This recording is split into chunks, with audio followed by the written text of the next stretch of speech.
Good day, everyone. This is Pine Leaf News, and welcome to DDO Players News, where we take a look at the latest news in DDO and on the tabletop. And please welcome my co-host from Ravenloft, Draculetta. Hey, everybody. How's it going? Welcome, Drac.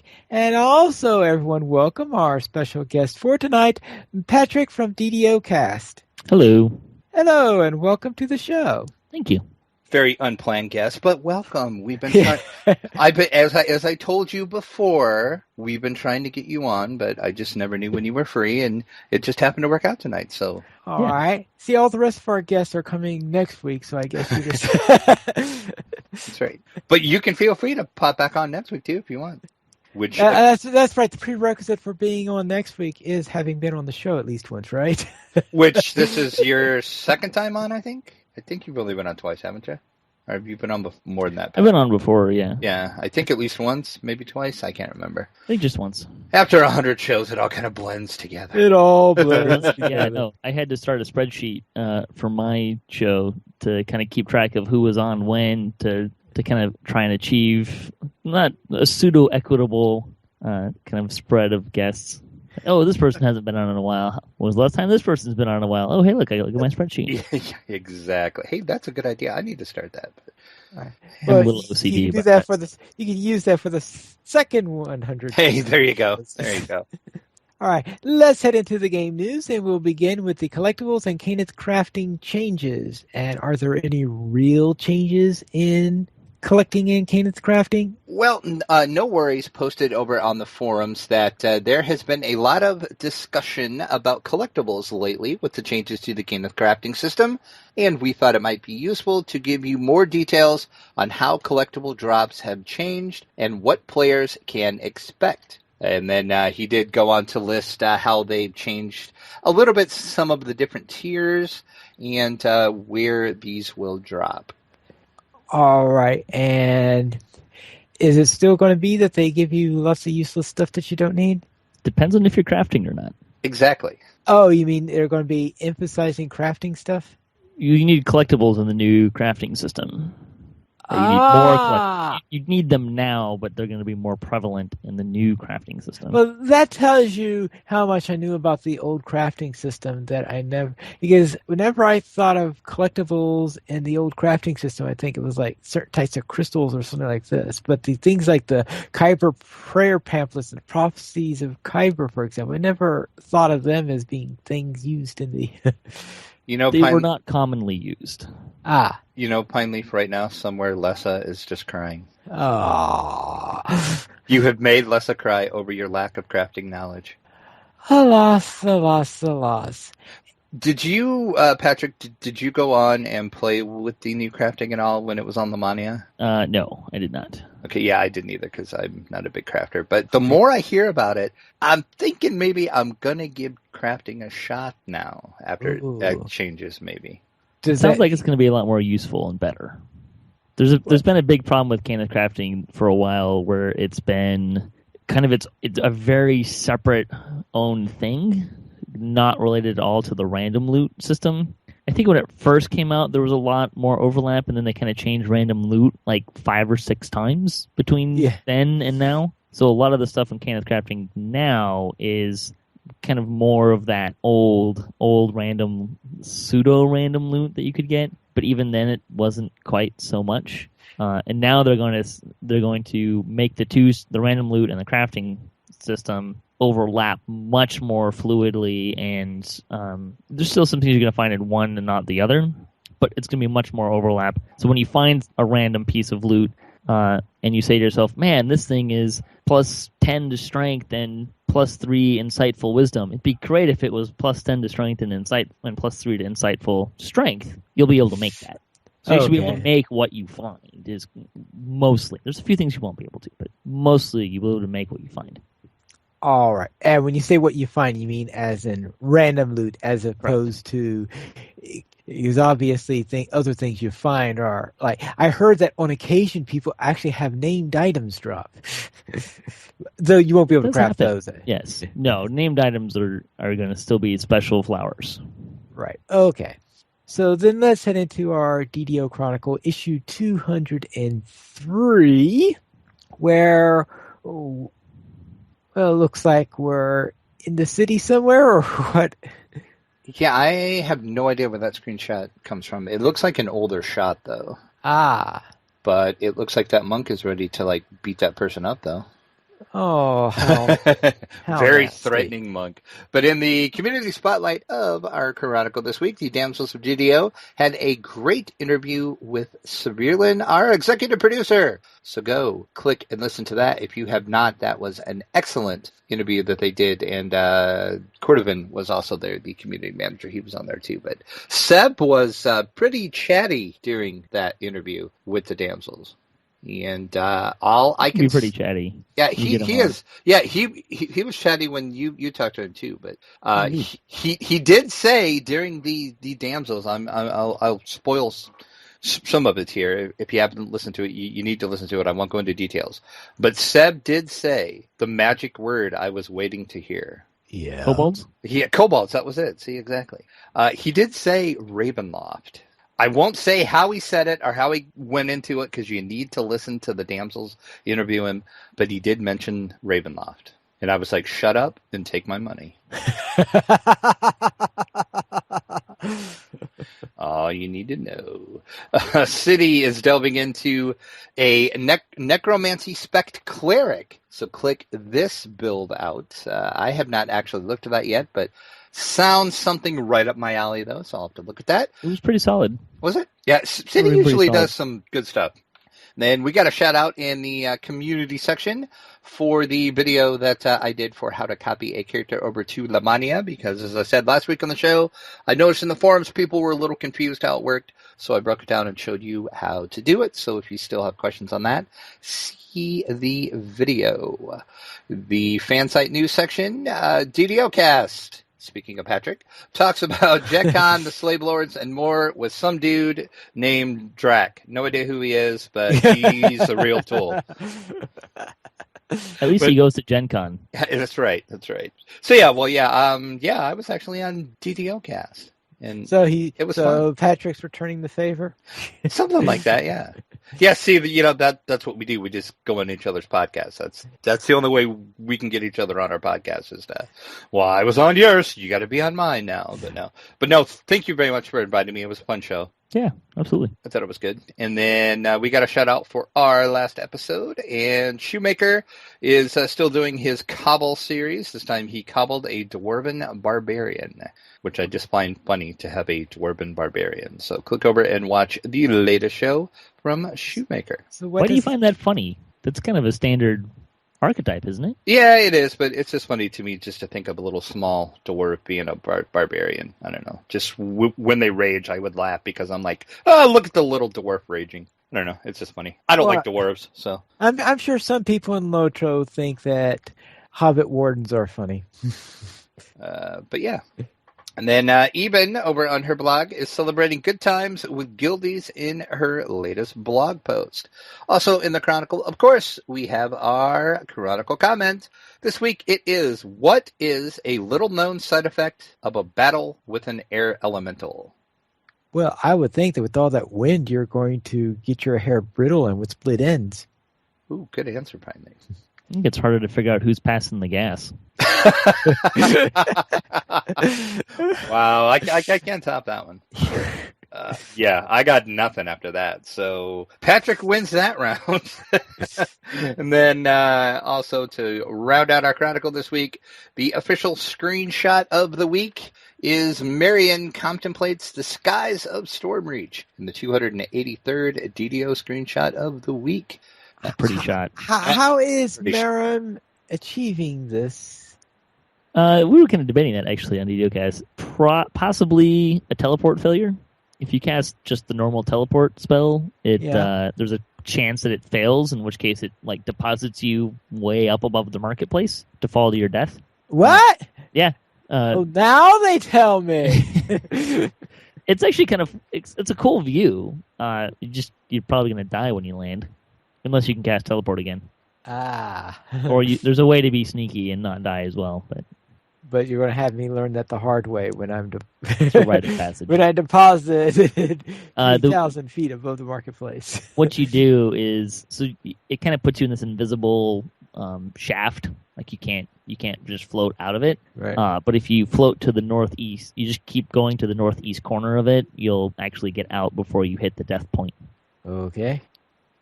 All right. Well, that's a rather weird thing to happen. But okay, I guess it's good to know when I suddenly see that someday. Yeah, because Pineleaf actually just found out about the teleport spell, and now he's like, "This spell is awesome." Have you been to the portable hole yet? I asked him last week, and he said no. Did you ever go yet? I think I was there a couple of weeks ago. Oh, that's right. Yeah, you were because I told you, and you're like, "Oh, I got to go check that place out." Yeah. It's one of the best little hidden things in the whole game. Really adds a little flavor to it. This extra tavern that you can only get to by using a spell. Yes. All right. Let's see what's on sale this weekend. Are they selling portable holes this week? They are not, but you could maybe buy one because it's 20% off Astral Shards. The Guild Renown Elixirs also at 20% off. For 50% off, you can get the Guild Charters and the Guild Airship Beacons. And we have our free sample of the week, as always, through September 1st. It is the long-lasting potion of 10 magical resistance. 5 potions when you use the coupon code Very Magical. But the E is a 3, so they're using the elite spelling of it. So it's V3RYMAGICAL. And once again, 1 per account as always, so choose wisely, as I always say. Okay. Now, Patrick, anything you wish to discuss concerning DDOCast? Sure. We have a mostly weekly podcast. Usually kind of falls into a couple different segments. We do a roundtable discussion of some kind, sometimes about builds, sometimes about a topic. Sometimes we do a debate show where I propose questions and I get a panel of people to kind of debate various answers to them. Everything from stuff that's actually really going on in the game and people are debating on the forums to things that are completely people aren't even thinking about and they're just kind of there for fun. Which those debate episodes are awesome, by the way. They're a lot of fun. Yeah, they are. They are fun to listen to as well. And some of them get pretty heated, and it gets to be a lot of fun. There was one where someone made a comment about shields being useless or something like that, and everyone else got right on them. So it's a fun version of the show, and hopefully we'll do one this weekend. Actually, another debate episode. So we also talk about the news and stuff, news and community news, and give a little tour of what's kind of going on in the fan sites. Blogs and videos and stuff like that. And Ninth Spot in the chat is saying he agrees the debates are definitely his favorite episodes. Good to hear. And DDOcast is the longest running DDO podcast currently as well. You are up to what episode are you up to now? So I'm just kind of working on publishing episode 442. About 170 of that was Jerry Snook, who's now Cordovan, and works for the company, so he had to give it up to do that. And then Sig and Ann took it over for about 120 episodes, and I'm about 100. So I started at episode 301. It's been running a long time. It's just awesome that how long that show has been around, and I think just February continue. 2007 was kind of the beginning-ish. Oh, that means you're getting close to your 10th anniversary then. Yeah, I should probably figure out something fun. Yeah, well, yeah. Unfortunately, because the 400th episode was a lot of fun. It was a lot more work than a normal episode for me, but if you haven't listened to the show from like back in the past, it's a good episode for you because it has a nice cross-section of kind of different things that happened. We used to have segments. It's the one thing I've always wanted to have more of since I started doing DDOcast is that no one's really submitting segments. But you can listen to some older segments. The one from Clankenbeard is fantastic. He always did really, really funny segments as well. The clerical errors that he did. Yes, yeah.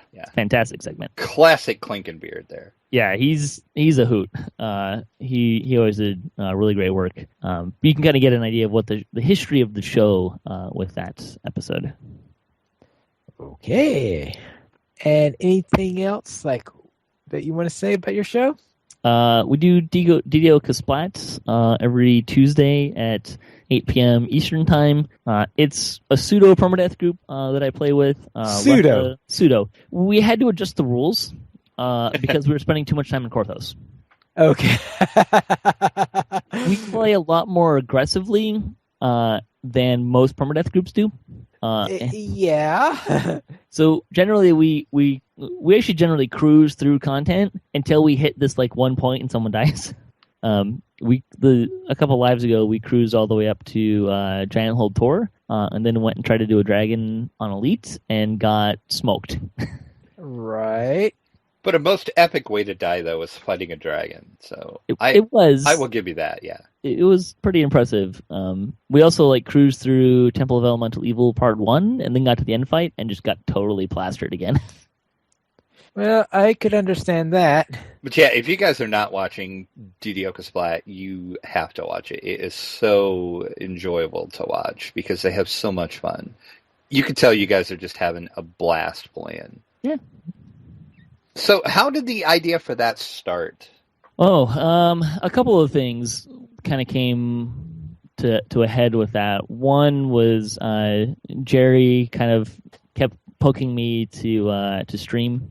He kind of suggested a few times that I should start streaming, do a streaming show, and kind of been toying with the idea of doing that.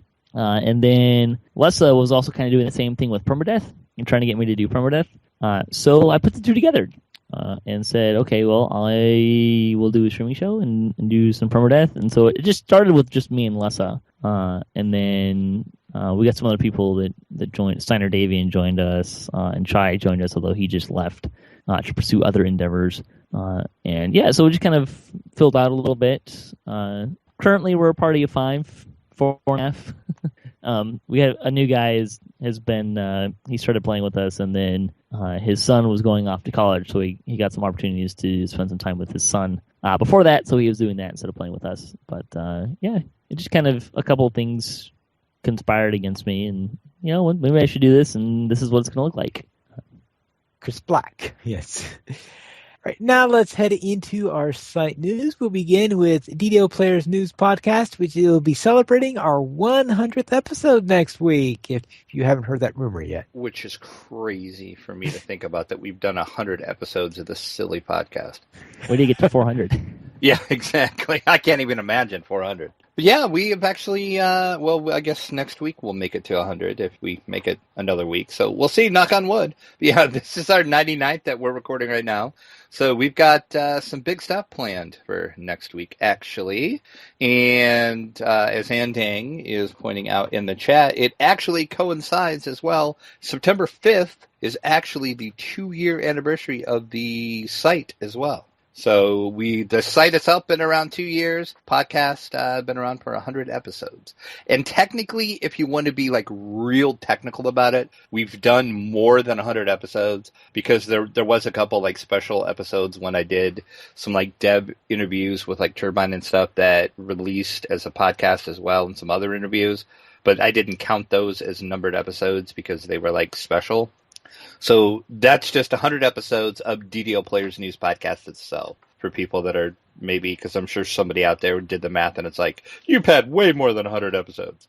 So that's how that math works. But no, we are planning a bunch of fun stuff for that. So we're going to have some guests. Community manager Cordobin will be joining us, and he's going to be talking about Update 32. So maybe we can get him to be a little chatty as well, and maybe he'll spoil some secrets that we haven't heard yet about Update 32. We'll see. Depends how chatty he gets. It's actually hard to get chatty. It is. Surprisingly. He is. Except he really wants to be chatty. Yeah. But Severlin, he's the boss, right? So if Severlin says it, no one can really get on his case about it. So he can pretty much say whatever he wants. And Cordovin, if he lets something out of the bag, is gets into trouble a little bit. Not seriously, but he's got more rules to play by, and he's usually pretty hard and fast to those rules. Right. And then Bonnie Bew is also going to be joining us as well. Everybody loves it when Bonnie's on, so we'll be having all the Bewness on the show next week. We might have some other special guests that might be on for most of the show, some of the show. We'll see, so you just have to tune in as we record live. For the people in the chat room next week, we are going to have turbine points that we are going to be giving away live during the show. And then on Tuesday, the next day, we are going to be having several contests on the site. We have 3 different contests that we're going to be running on the site, and these are going to be for physical items. I'm sorry, let me rephrase that. We're going to have 3 contests. 2 of those are for physical items. 1 will be for a digital code. So the physical items that we're going to be giving away, you're actually going to receive in the mail. So we have to put the caveat for that. Everybody that enters of those, it's only going to be for U.S. only, because we can't afford postage to international people. I wish we could. I'm sorry if that upsets anybody, but I've looked at how much it's going to cost to ship this stuff, and I've about had a heart attack. So, and we will actually be next week. We'll actually be announcing what the 2 physical items are that we're giving away. It's been a secret until now, or until then. So I've given some hints on one of the things, so I'm pretty sure I've seen one person in our chat a couple weeks ago that figured it out, but I'm not going to say anything. And then the other thing we're going to give away is a digital code for something. I will tell you it is not for DDO, though. So, but it is a digital code, so that anybody can win. And to enter those contests, you'll just go over to the post on DDOPlayers.com, and we'll have like a little contest widget thing that we're going to use. So pretty easy entry on those. But as I said, turbine points for people in the audience, and just hilarity will probably ensue because we're going to have guests coming in and out, and who knows, and Pine Leaf is going to lose all control. So we all know Pine Leaf loves it when that happens. Be prepared for a longer episode. Exactly. And I have no idea. The milestone episodes are always longer. So, and then if you have any thing you have liked about the show, if you have any like favorite memories or moments that have happened on the show, let us know. There's a post up on DDOPlayers.com about the 100th episode, or over on the forums as well in the fan side section. I put one up there. Go ahead and leave a comment and just kind of tell us, and we'll like read those on the show. And if I can figure out what show it's from, if I have time, I will pull the audio for that, and we might play it kind of similar to what we did in the 50th episode. There was a couple things that we played that people wrote in about that they loved. So anything that's happened in 100 shows, let us know, and we will try to play those. But we hope to see everybody here next week live in our chat room, which you can get to at ddoplayers.com/live. We will start the recording of that episode next Monday, September 5th at 8:30 p.m. Eastern Standard Time. Whee! So On now Labor Day. on Labor Day. So we'll have a lot of work in order to get it started. And Night Fun said the contests are a nice bonus, but a Pine Leaf meltdown is reason enough to watch the show live. There you go. Always good when we break Pine Leaf. Very well. Let's head into a DDO Players review where Draculetta is going to do a review on the Goonies Adventure card game. But only after you, Pine Leaf, do the Truffle Shuffle. See, which is funny because he has no idea what I'm talking about because he's never seen the movie. Well, actually, you did send me that video once. Oh, that's right, I did. And you're still confused by watching it, but yes. Yes. Everybody else is laughing so hard right now because they've seen the movie. But yeah, we finally got the often talked about Goonies Adventure card game review up. It's on the site now. You can take a look and see what I thought about it. Spoiler alert, it's fun. It's awesome. Especially if you're a fan of the movie, you're going to love the game. The theme works well enough that even if you do not know the movie, I think you're still going to enjoy the game because gameplay works well enough. But you're going to get more enjoyment out of it if you are actually a Goonies movie fan. I have a question. Sure. How much do people enjoy Breaking Draculetta? Talk to Lessa and Sabajade and Myth about that. I've never seen the Goonies. You've never seen the Goonies either? I've seen like half of it out of sequence. What the heck is going on? But the See- actual big question, though, is have you seen Labyrinth? Nope. Oh, my God. I give up. I'm done. I'm out. Enjoy the rest of the show, folks. Seriously. Yeah, really? Yeah, I've never seen it. Oh, I got into movies a little my later, God. so yeah, I just never saw the Goonies. Wow. Okay. But yeah, so go over. I don't know where to go from here. So go over on the site, see my full review of the Goonies Adventure card game. And we want to thank the fine folks over at Albino Dragon for providing us the copy to review. I think I was too busy playing video games. Well, I was like playing video games too, but I watched all the cool Okay, Big Trouble in Little China. Have you seen that? Yes, Okay. that's with Johnny Depp, right? No, it's with Kurt Russell. I did know that. Okay. I was hoping you were kidding. I was. I would hope so, because I was about to ask for your geek card if you were not. I'm a geek in some areas, but not Still. newer movies. I've since I got Netflix and stuff, I've seen a lot more movies. But yeah, I wasn't mostly movies I watched when I was younger was whatever my stepdad had in his collection. He had a big collection, but they weren't kid movies. So All right, let's see what's coming in from the dungeon. Fourth Grade Giant Hunters, Episode 7, Fighting the Golem at the Journey's End. And this is also episode 8 as well, because it was a double long episode. It was almost an hour long, and usually episodes about a half hour. But unfortunately, this marks the end of Fourth Grade Giant Hunters, which is a sad thing.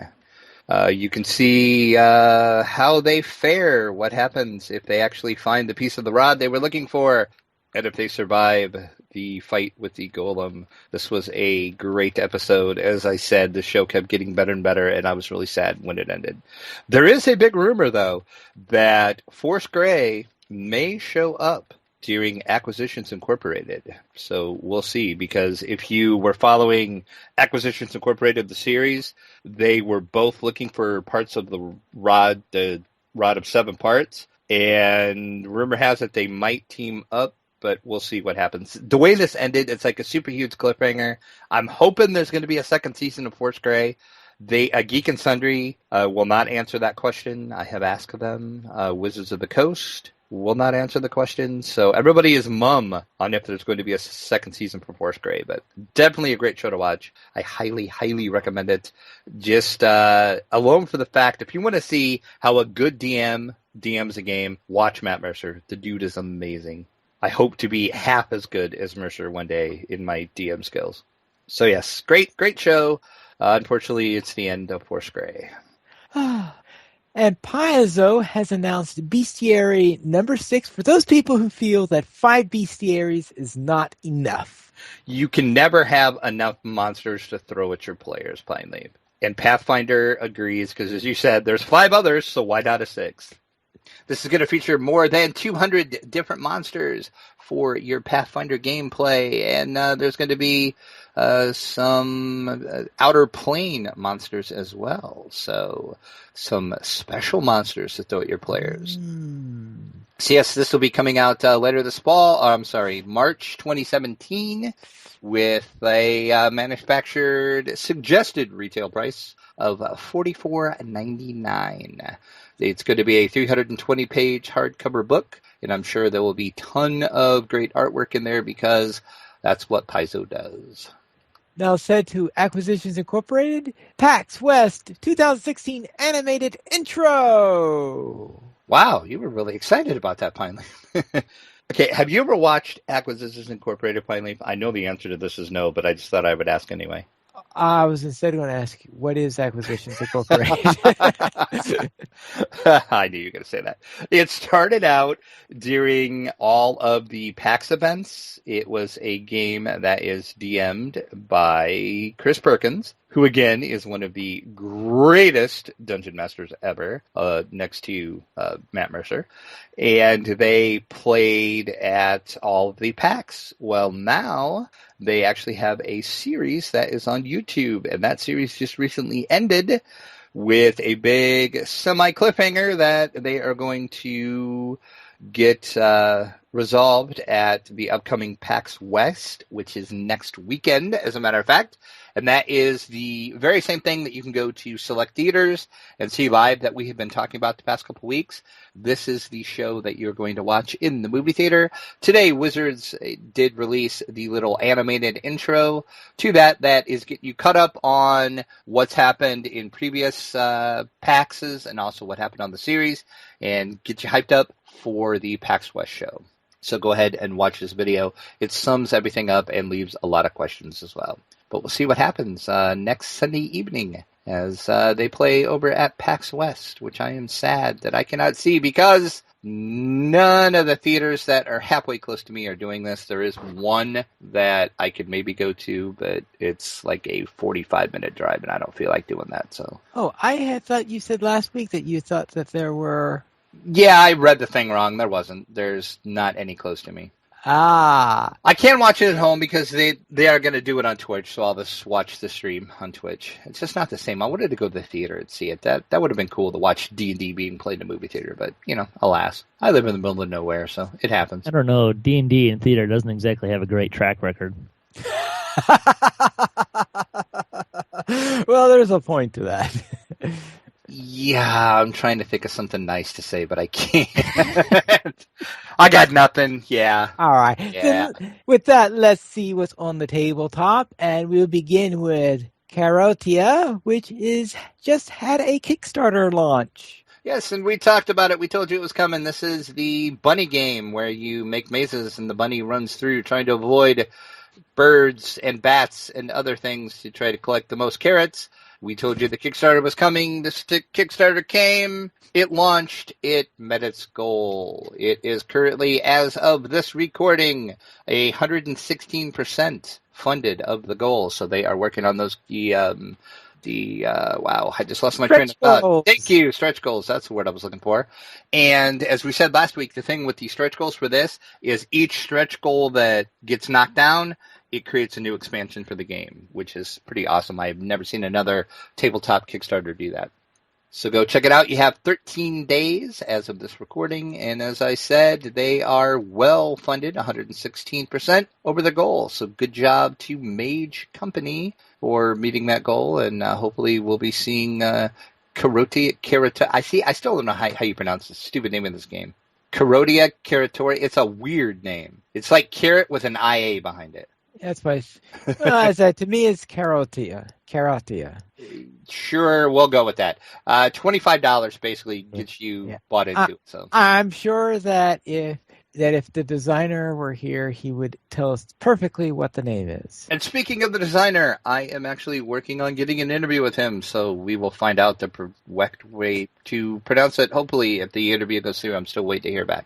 All right. Does that mean that if you want to be able to do it, you'll have to play a minigame of Rock, Paper, Wizard?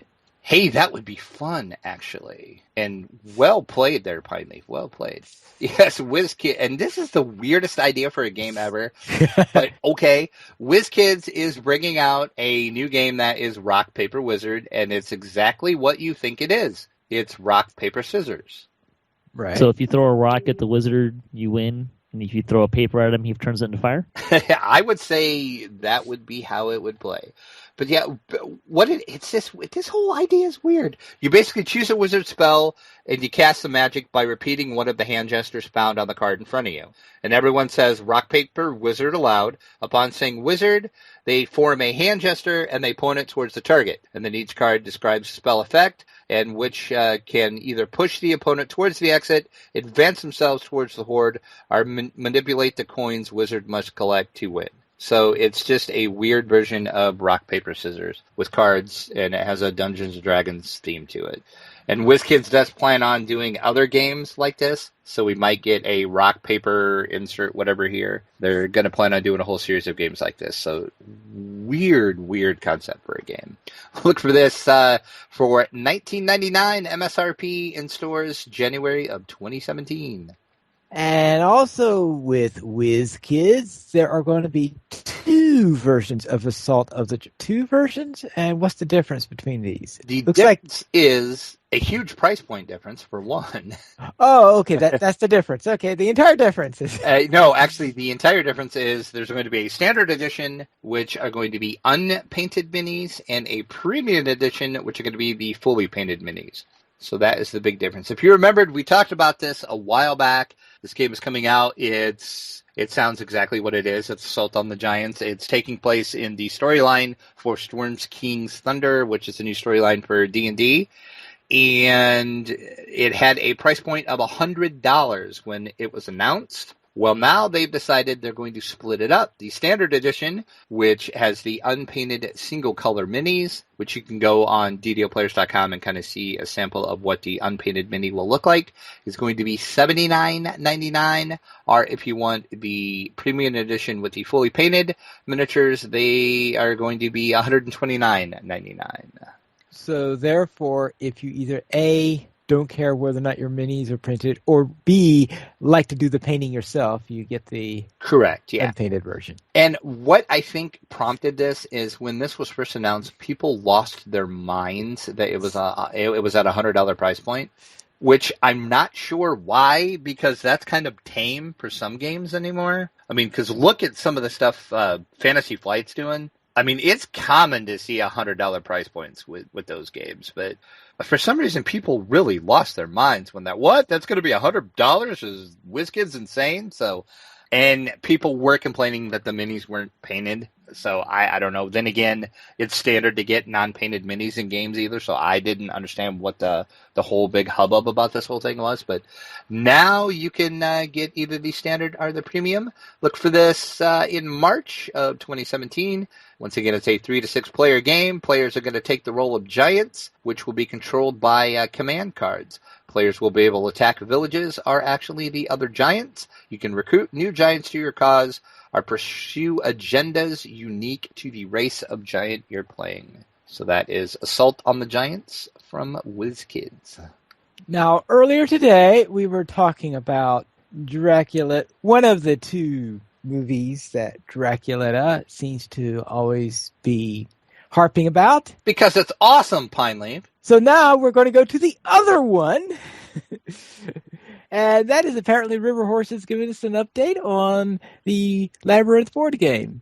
Yeah, it's been a while since we have talked about the Labyrinth board game, and we did get a little update from River Horse. They say, as you know, we have been working hard to produce the Labyrinth board game. We have just received confirmation of the order from our manufacturers, who will be getting it on to a boat in the third week of September. So that means it will be at our distribution centers to be sent out in late October, early November. Man, I cannot talk tonight. Late October, early November. And all of the excited fans will be able to get their grubby little mitts on this beautiful game. And if you have been following this and we've been talking about it, you can see it is beautiful. This game looks amazing. And once again, this is coming with unpainted minis, but they have shown some examples of the minis painted, and wow, do they look pretty. So I have a question for you on this topic. Sure. Similar to this topic. So you see a lot of board games these days, like slap a name on them, like Labyrinth or D&D or insert movie here, right? Do you find that in general those games do justice to their source material, or do you feel like they tend to just be on there so they can slap another $10-15 and get some visibility? It's really hit or miss. Most of the time, I would say they do a decent job at it. It's certainly a lot better today than it was about 20 years ago, where you had an IP name on it, something like that, you could almost bet it was going to be a bad game. Yeah. But today, though, there are actually some pretty good games that are based on such things. I played the D&D like Stormreach, not Stormreach, Waterdeep game. The Lords of Waterdeep? Yeah. Actually, I don't think I was playing. I think I was just watching it, and it was kind of seeing how they were playing. I'm like, this isn't D&D. This is a resource management game that they slapped the in this D&D case on. Well, in this case, it's called Lords of Waterdeep because you are because instead of being the people going out on the quest, you're the people who are trying to hire people onto the quest. So it's sort of a So because D&D, of course, is all about being the quester rather than the quest giver. So yes, it's set in the world of D&D and sort of doing a turnaround, I guess, of what you usually think of when you think of the Forgotten Realms. But yeah, it's not really a D&D game as much as it is a resource management game set in the world of D&D. I've seen a couple games that were similar in that regard, so I was kind of curious what your thoughts on the matter were. Well, I've never played Lords of Waterdeep, so I've seen it played a couple of times, but I've never actually played it myself. But for example, I mean, closer to D&D would be something like the Castle Ravenloft, for example, where it is a dungeon crawl. So yeah, it fits D&D. Drac mute himself again. Ah. Yeah, I did, but it was on purpose this time. Ah. Now let's head into you're talking about how they're slapping names onto it. The other weird thing I think of is how even before a company has a chance to see how well their game is doing, they are already announced the first expansion. In this case, it's Mystic Vale. And has Mystic Vale actually come out into full release yet? Yes, it's out. Okay, it is that. It's not just one of those cases of only being available at Gen Con or something like that. Right, no, it actually released about the same time as Gen Con. There was some local friendly game stores that actually had it before Gen Con, but all your local stores should have it now. It's available online at all the retail stores online as well, too. So, and we did review it, if you want to see exactly what Mystic Vale is. If you don't remember, that is the new card crafting game, where it's a deck building game, but it's also a card crafting game. If you don't like the cards that you have, you can actually craft new cards that will help you. And it's done really well, actually. And as Pine Leaf said, they decided to have an expansion for it. It's called the Veil of Magic. And AEG just announced this late last week. The new expansion is going to add some new playing options in the form of what they're calling arcane magic cards to the game. These cards will use a different kind of magic than the druidic cards in the base game. And it's also going to offer new ways for players to repel the blight. And just a side note to tell you what the blight is, there is also a push your luck mechanic in the game as well. You can keep playing, but once you have so many blights out on the board, you have to stop. Your turn is over. So now there's going to be a way where you can repel those blights from coming out with the expansion. It's going to be out sometime early next year. They don't have an exact date on it, but we will pass that along when we know. But Mystic Veil of Magic expansion coming from AG. I don't know. I see those announcements these days. And maybe it's because they keep doing it in movies. Like, okay, you're just trying to generate buzz for the one that's coming out and hasn't come out yet. And then when that flops, they cancel it. Yeah, and that happens in the tabletop industry as well, too. I've seen that. Yeah, it's been, especially with AEG. AEG, you sometimes don't hear a word from them for a while. So, yeah, it's very easy for them to quietly pull something if they decide it's not going to work. All right, let's head into our week in gaming. And Drac, what were you up to? Well, my Shader Kai is still doing the quest for the stupid quiver again. And it's still not dropping. You are going to be doing that quest for the next 100 years. I know. For the next 100 episodes, I guess I should say. I'm pretty sure. By episode 200, I will probably have that quiver, and then I won't even want it anymore. But see, that's just how it goes. Because we all know the RNG loves me so much. Oh, it will drop the day they release a better quiver. Yeah, I'm sure they will. I'm sure. You know what I hear really helps? Sacrificing a bard. I will have to try that. I will have to find a bard to sacrifice. At this point, I'll sacrifice anything. Bards, chickens, goats, whatever. Do you have a certain bard in mind that I can sacrifice? Any bard will do, but I think it works better if it's an actual player bard, not a hireling bard. Okay. I will keep that in mind. And then also over on Sarlona, I decided to dust off my bard/rogue. Sacrifice. See, that's right. See, too bad that's not on Canaan. If it would be on Canaan, that would be perfect. But yeah, I have a bard rogue on there that I started like eons ago. Actually, this was one of the first characters I ever created, like back when I first started playing, even before the game was free to play. So that's how old this character is. And I never played him at all for some reason. I don't know why. I just never did. So I decided to dust that off a little bit because I was playing on Sarlona a little bit this week. And so I did all of the harbor quest. I did pretty much all the harbor quests. So now I'm moving into the marketplace. I did do the Sharn Syndicate. Got through all of that. Did that on hard. Didn't have too many problems. I kind of like the Bard Rogue combo. It's kind of a weird mix. And I realize now, because back then I really didn't know what I was doing. Well, now I don't, I can't say that I actually know what I'm doing now, but I'm a little better at building characters, and I do realize I've messed up a couple things, so I'm going to have to try to fix it, but I kind of like the Bard Rogue. It's kind of fun. You should listen to our last DDO podcast, or DDOcast podcast. Went really in deep on building characters. I did, and that's how I realized I screwed up. Actually, so yeah, that was a great episode. And yeah, I realized it's like, oh, I screwed that up. So yeah, I might have to do a little fix on that to fix that. But What what'd you mess up? Made it too much like one of my characters? that'd be hard to do, Pinely. oh, it's hard to get it that bad. Okay. That's right, exactly. And then I have a rogue that was sitting over there. And Patrick, see, everything is coming back to Patrick tonight.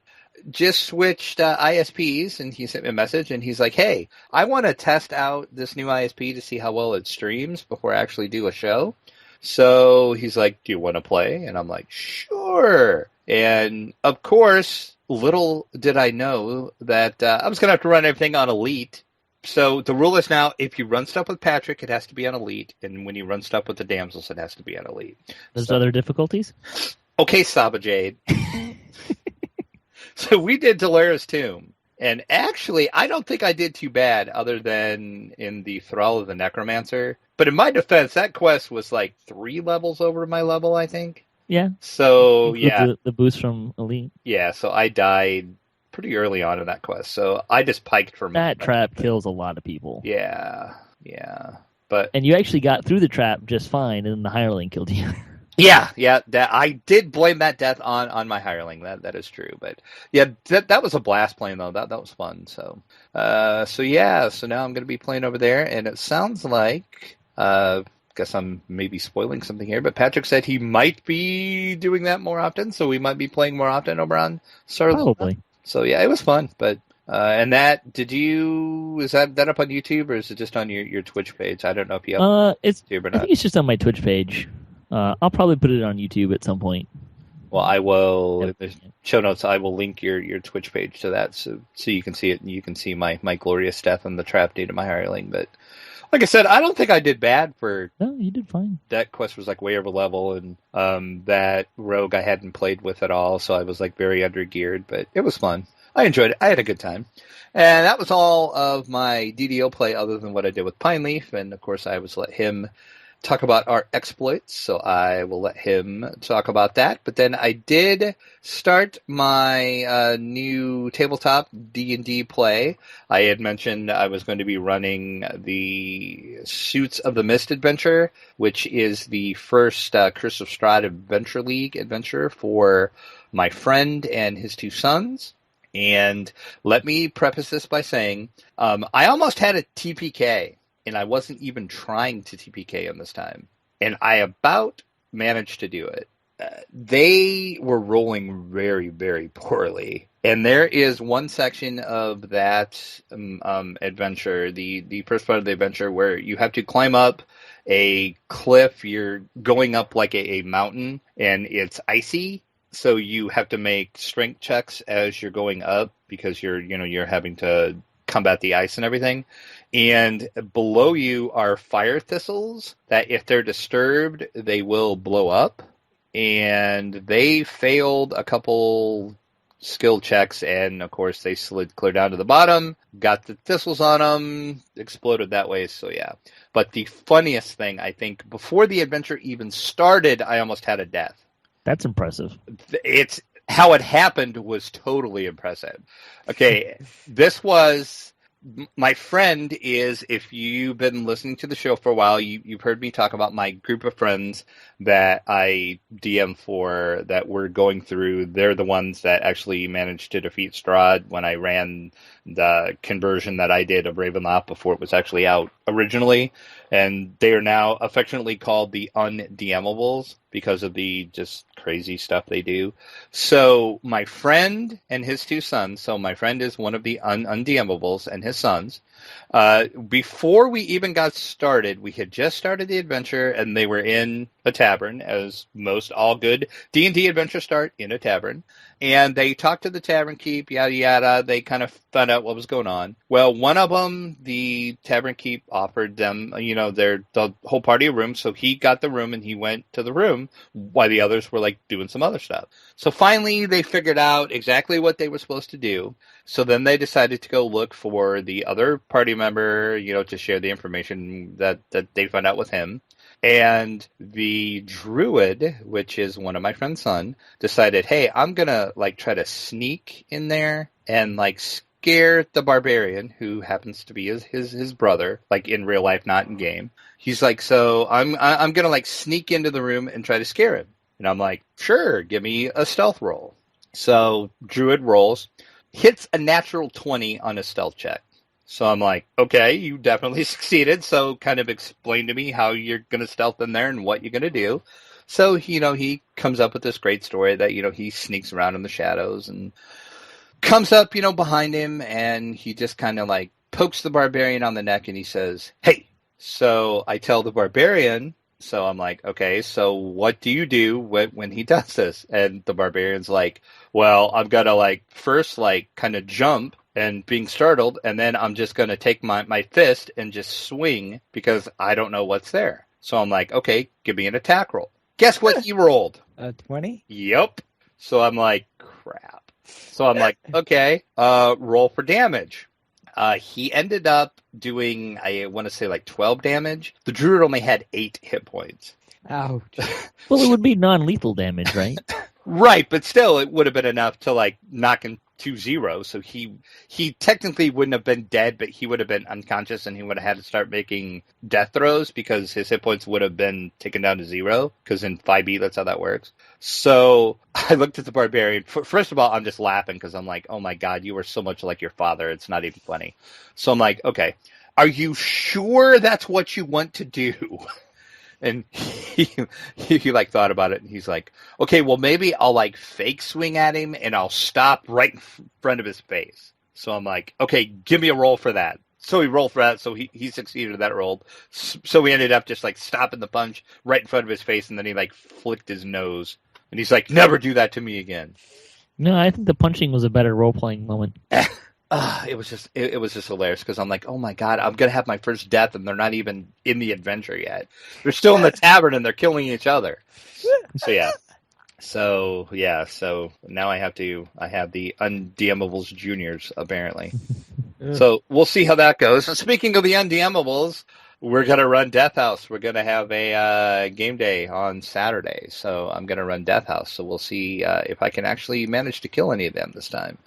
Because my goal with them is to actually kill them. That is my whole goal. My whole goal is to get a TPK of that party, either in Death House or in Ravenloft proper, before they either get to Castle Ravenloft or have Strahd do it himself, because Strahd wants revenge, and I have so many plans for them if they actually survive Death House. Which I'll be honest with you, if you have read the Death House module, it's kind of tough to survive that at level 1. That is a crazy hard mod. So we'll see if they survive. And then the only other thing I did is, of course, I played the Goonies adventure card game a few more times, and that was, of course, for the review that I did. So that was my week in gaming. How about you, Pineleaf? What were we up to? What were you up to? And how's that Warlock doing? All right, we'll begin with the Gnome Warlock, level 10, which I ran with you. We Finished up the Sorrow Dusk Isle. So we did the Sanctum Quench the Flames and the Sanctum Church of the Fury. And yeah, that had a rather interesting puzzle quest in it. Which, well, it wasn't that difficult of a puzzle, I would say, once you... Because I was looking... Because at first I was having trouble with it because I was like, okay, where's the key? Not realizing that there was a key on the other side. Yes. So eventually I found that out. Of course, the thing didn't take too much longer to figure out on that. But that was a rather weird way to do a puzzle quest. And let's see, that was Quench the Flames. And then after that, we went to the Red Fens and did Fathom the Depths. On my Warforged Warlock, who's... Hold on. What? You're not talking about the most important part of when we were doing Fathom the Depths, though, finally. The most important part. You learned the joy of DDOR. Oh, that's right, Dimension Door. Oh, yeah, I completely forgot about that. Because we were getting ready to start that quest, and I'm like, okay, and Punleaf was on his Warlock, so I'm like, okay, do you have DDOR? And he was like, no, why should I? And I'm like, trust me, we want DDOR in this quest. And I'm like, okay, I will. I had, is it Pius, the fighter, who's I think it's Pius that has the DDOR. I think that's the hireling that has it. All right. So I had him. So I'm like, okay. So, Fathom the Depths, we go in, we do the thing, we find the people, free them, yada, yada, yada. Pull the lever and everything floods. So right before we pull the lever, I'm like, see, now what I'm going to do is I'm going to hit this DDOR from Pius. And then after you pull the lever, just hit this DDOR. And then Pineap's like, okay. And he hit this, and he's like, this is awesome. We're at the beginning of the quest. We don't have to swim through that. And I'm like, exactly. DDOR's your friend, Pineleaf. DDOR's your friend.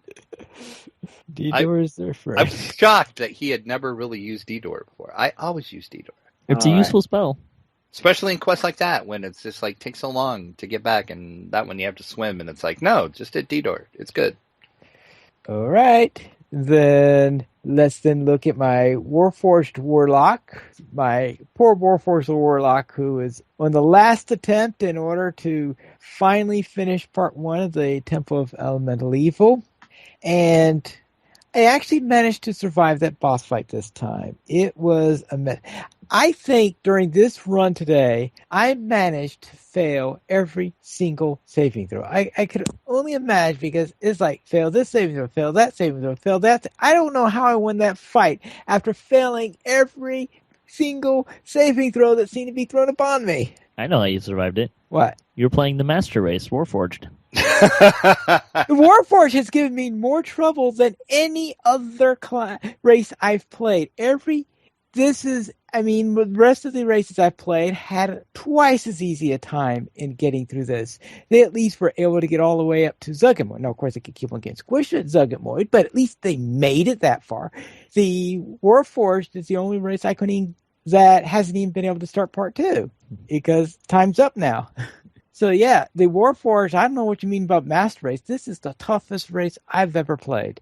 There's benefits to being a Warforged, and there's Warforged doesn't work for every build, but they can be a really strong race, particularly if you have Reconstruct on your spell list. Yeah, well, anyway, I did not have that, and the Warforged, I think part of it is that as an equalizer, I tended to be taking the same spells for each of my warlocks.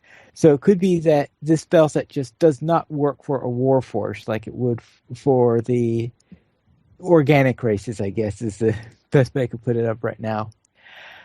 And in Minecraft, I built a store to sell all the string that I've been collecting over the last week. And I have sold some string there, and I've also sold some wool there, so therefore it's actually doing halfway decently, which was a bit of a surprise for me. And I learned how to brew potions, because I've never done that in Minecraft before. And I built a tunnel in the Nether from the central hub, which is where our town is, a quarter then to my personal tunnel, so that I don't have to look at this big, ugly blotch whenever I want to go from town to my base. And that concludes what I did this week. So, Patrick, what were you up to? Let's see. I did an epic reincarnation on my sorcerer, and took advantage of the XP weekend, the buddy bonus. Although my sorcerer is probably one of my weaker characters now, not because he got that much weaker, but because so many other characters got quite a bit stronger. And then, of course, played with Drac a little bit, and we did Framework. It was Framework and Eyes of Stone with DDOCast, which is where you kill all the Minotaurs. Framework, and then the Medusa and Eyes of Stone. Okay. We currently have 28 supporters on Patreon. And if you would like to support DDO Players, simply go to the donations page where you can support the Players Alliance on Patreon. There you'll find rewards, including a mention on the podcast of your choice, or you can be a guest with us here on DDO Players News. By supporting us on Patreon, you'll help to upgrade our cameras so that we can bring you better convention and tabletop play preview coverage.